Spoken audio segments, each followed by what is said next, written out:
Today, we are diving into one of the absolute cornerstones of physics and engineering, Coulomb's law. This is the fundamental rule, the code, that governs the invisible forces powering so much of our world. Let's jump right in. You know that feeling, right? You walk across a carpet, you reach for a metal doorknob, and zap! You get that little shock. It feels like a tiny, annoying thing. But what if I told you that little spark is governed by the same kind of elegant physics that keeps planets in orbit around the sun? Yeah, that static shock isn't just some random accident. It's actually a miniature drama playing out between trillions upon trillions of charged particles. And the script for that entire drama, it's written by one incredibly powerful and surprisingly simple law of physics. So to really get what's going on, we have to meet the main characters in this story. And in the world of electromagnetism, it all, and I mean all, boils down to electric charge. You've got your positive charges, think protons, and your negative charges, like electrons. These are the fundamental players creating the force we're about to decode. And the rules for how they interact?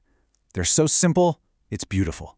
If you bring two charges together that are the same, so two positives or two negatives, they're going to push each other away. They repel. But if you have opposite charges, a positive and a negative, they pull towards each other. They attract. That's it. That's the fundamental rule of the game. Okay, so we know they push and pull, but how do we figure out the strength of that push or pull? Well, it might sound complicated, but the formula for it looks almost eerily familiar. In fact, it's built almost exactly like the law for a force you feel every single second of your life: gravity. Look at that.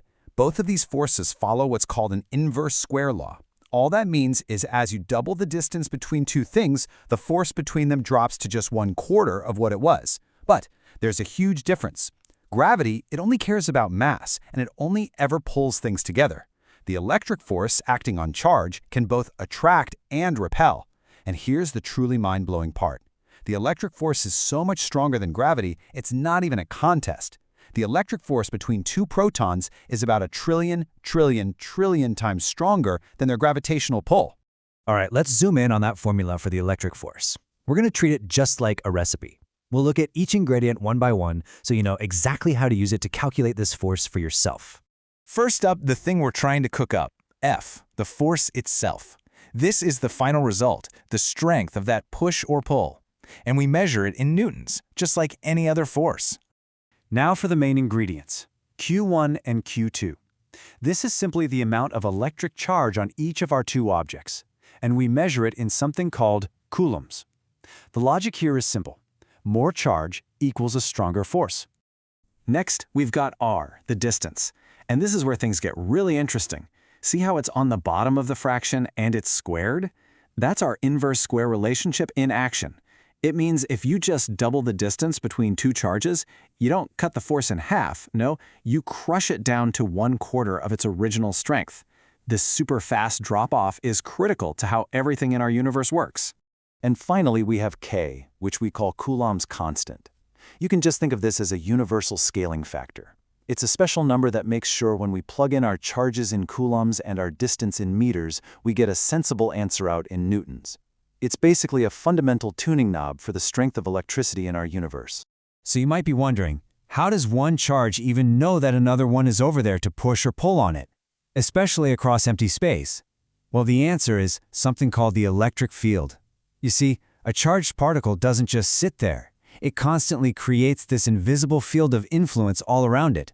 So the moment you place a second charge into that field, it instantly feels a force. And the strength of that force is super easy to figure out. It's just the amount of charge you plopped down, Q, times the strength of the electric field, E, at that exact spot.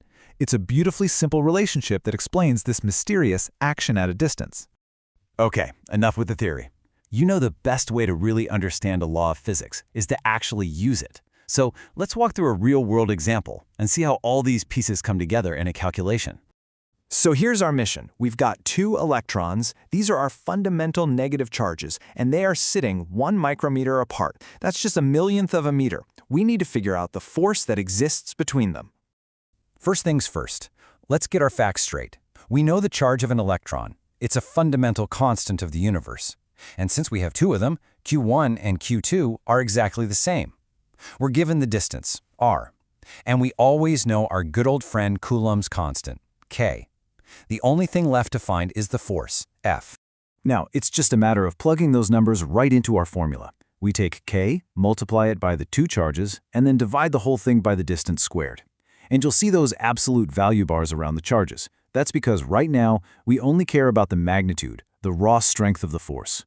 You run the numbers through your calculator and boom, you get 2.3 times 10 to the negative 16 newtons. Now that looks like a ridiculously tiny number to us, but on the atomic scale, that is a huge force. And since both of our charges were negative, they were like charges, we know this force is repulsive. They are actively pushing each other apart. Okay, getting that number is awesome, but it's only half the battle. And this, right here, is the single biggest trap that people fall into. Force is not just a number. It's a vector. That means it has both a strength and a direction. If you get the number right, but you get the direction wrong, your answer is still wrong. Period.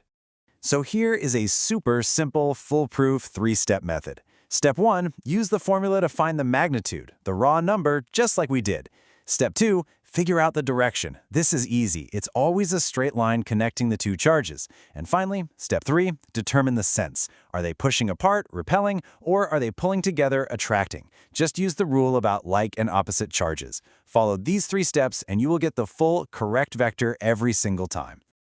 All right, let's boil this all down. What are the key takeaways? Number 1, Coulomb's law tells you the force between charges that are sitting still. Number 2, it's an inverse square law, meaning that force drops off really fast with distance. And number 3, the big one, electric force is a vector. You absolutely have to remember it has a direction. And that leaves us with a final, much bigger question. We just calculated the force for 2 tiny electrons, but the microchip in your phone is controlling the forces between sextillions of charges every second, all using this one simple law. Understanding how you scale that up from just 2 particles to a complex circuit, well, that's the very heart of electrical engineering, and it all begins right here.